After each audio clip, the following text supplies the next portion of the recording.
రాకల పండుగ నాడు రాఖీల బాంబు వేల్చిండుల్లో మన మల్లారెడ్డి సారు. నేను రాజకీయమే వద్దనుకుంటున్నా. ఓ మల్లన్నో గంతగొట్టు నిర్ణయం తీసుకుంటే ఎట్లనే?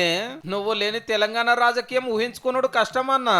పాలమ్మి పూలమ్మి కష్టపడి పైకొచ్చి పార్లమెంట్ దాకా పోయి అసెంబ్లీకి వచ్చి మంత్రి అయిన మేడ్చల్ మెరుపుతిగవు సారు నువ్వు. నవ్వుడు నవ్విచ్చుడు తొడలు కొట్టుడు మీసాలు తిప్పుడు అధ్యక్షుల వారిని సూరెక్కిచ్చుడు 73 ఏళ్ల ఏజిలా నీలెక్క ఇంకెవరితోటన్నా అయితే అదే. ఏ పార్టీలుంటే ఆ పార్టీకి 100కి 100 వాళ్ళు న్యాయం చేసే నిక్కాసైన నాయకుడువే నువ్వు.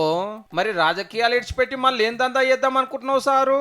ఈరోజు సంధి ఒక 5 మెడికల్ షాపులు ఓపెన్ చేస్తాను. 1 హెల్త్ అని 108 మాదిరిగా 50 అంబులెన్సులు 1 హెల్త్ మీదనే అవి కూడా రిలీజ్ చేయబోతున్నాం. 23 ఏళ్ల కిందట రేకల పండుగ నాడే ఫస్ట్ కాలేజ్ పెడితే మంచి కలిసి వచ్చిందని ఇవాళ మెడికల్ షాపులు చాలు చేసిండు. యూనివర్సిటీలు, ఇంజనీరింగ్ కాలేజీలు, మెడికల్ కాలేజీలు, దవాఖాన్లు, షాపింగ్ మాల్లు, బిజినెస్లు బొచ్చడున్నాయి ఇదివరకే. ఇంకేం చేద్దాం అనుకుంటున్నావు సారు? భారతదేశం అంతా కూడా డీమ్డ్ యూనివర్సిటీలు పెట్టాలనుకుంటున్నా. ఇప్పుడు నోయిడాలో ఒకటి ఫైనల్ అయిపోయింది. నా అన్నీ కూడా భగవంతుడు అనుకున్న దానికంటే అన్ని ఇచ్చిండు. నేను ప్రజలకు సేవ చేయాలి, అక్కడ మంచి ఇంజనీర్లను డాక్టర్లను తయారు చేయాలి. ఈ లెక్కన మల్లారెడ్డి సార్ రాజకీయం లగుపడేది ఇంకో 3 ఏళ్లే మనకు.